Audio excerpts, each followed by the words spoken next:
I'm Diana DeRosa, and I'm speaking to Elle Woolley, who lives in Florida and is a realtor at Watson Realty.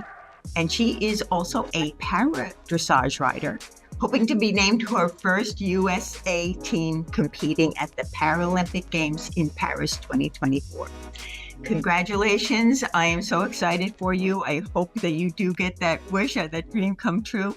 Let's kick this off by you talking about how you first got involved with horses and how you got from there to this potential. Sure. Thank you. It's so nice to be here and I appreciate the opportunity. It's great to talk to you. I first got involved with horses around age 4. My mom taught me how to ride pretty much by the time I could walk. So I grew up with an equestrian mother, always around horses. When I was 11, I had a catastrophic head injury, a brain aneurysm that left me paralyzed on my left side. So I, to this day, have no use of my left arm, and my left leg is maybe about 70% the strength of my right side. So severe neurologic deficits on the left side. But continuing through my childhood and part of my rehab was continuing to ride. And I really, got so much from it. Like it gave me joy back into my life. I was, so eager to be around anything that felt normal to me, and that was really horses. So I think I was in college when I first was introduced to the idea of the Paralympics, and that para dressage was one of the events at the Paralympics. And one thing led to another. I started with an outfit in California called Ride On, and it's, part for therapeutic riding, and it's also teaching disabled athletes how to be competitive in the para dressage scene. So I started there about 12 years ago. And then I've just been pursuing the international scene ever since. And it's been getting more serious. Congratulations. Okay, so there's a lot that you have to go and do in order to actually have the opportunity to make it to this team. So explain that to our audience. So in terms of what exactly, sorry?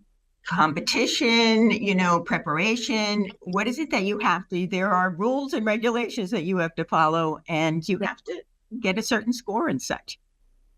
Yes. Okay. Fantastic. So right now, going into a Paralympic year, there are a limited number of Paralympic qualifiers in the United States for para dressage. These are called CPEDIs. In the able-bodied world, it's just called a CDI. That's the international level of dressage competition.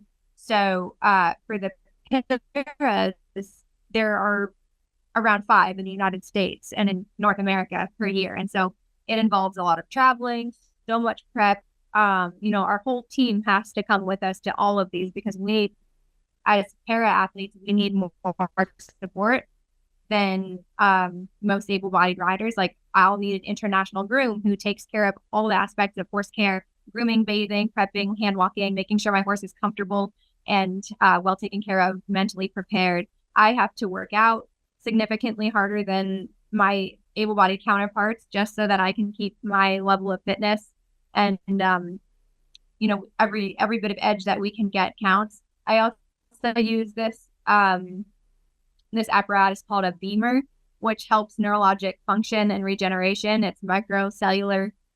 It's like microcurrent pretty much that helps my sensation, and it helps my circulation get better on my left side and maintain kind of an athletic edge. So there's a lot of things that go into day in and day out being a high performance athlete. And it's all aspects. It's mental health, it's physical health, it's movement, it's exercise, it's enough rest, it's the right nutrition, every little bit like that. Thank you so much for sharing that, because it's important for people to realize how hard you have to work to make it there. And you also have a wonderful horse that you've had for a while now. So talk about him. Oh my gosh, he is my whole entire world. This horse means everything to me.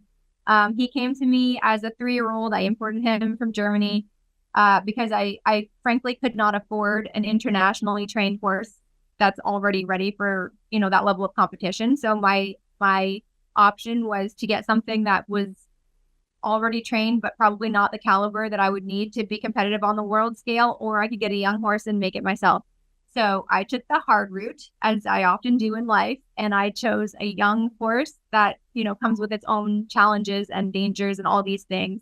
I've had him, so I got him as a 3-year-old, and he's turning 10 this year. And, we had a huge struggle as he was a kid. I got hurt a number of times off of him, just, normal young horse stuff that is more challenging for somebody that has physical deficits. He was quite a handful in his youth. And now, though, he's become a total pro at the shows. Like, he absolutely loves to compete. He, is totally focused, confident in the ring, and he's such a showman. I love him. Yeah. And so I pronounce his name correctly. You may need to correct me. It's Deucalion or Deucalion? Deucalion. Deucalion. Okay. Thank you so much. It's a name from Greek mythology, so I know it's a little bit hard to pronounce. Well, he's a wonderful horse, and you're lucky to have him. So I want to thank you very much for chatting with me. Do you have any last words you'd like to say? I guess for any aspiring para athletes or even able-bodied Olympic athletes, like, I know, it's such a struggle and it's so hard. And I feel like the journey can be really lonely sometimes because you just feel like you're struggling and it's your whole world and it's the only thing you can focus on. But really just to find joy in the process, because it's so rewarding in every aspect. And I mean, it does take a certain mentality and a certain stubbornness to keep going. But if you can just stick it out, I mean, there's no reward like. Congratulations, because that's fabulous what you're saying there, and you're positive and enjoy the process, Leah. Yeah, you've got a wonderful positive attitude, and that's great to hear. And I did work for the late Christopher Reeve for the last 8 years of his life, and so I know the trials and tribulations, and I applaud you for what you are goaling for, and I hope you make it. And I am Diana DeRosa, reporting for the EQUUS Television Network.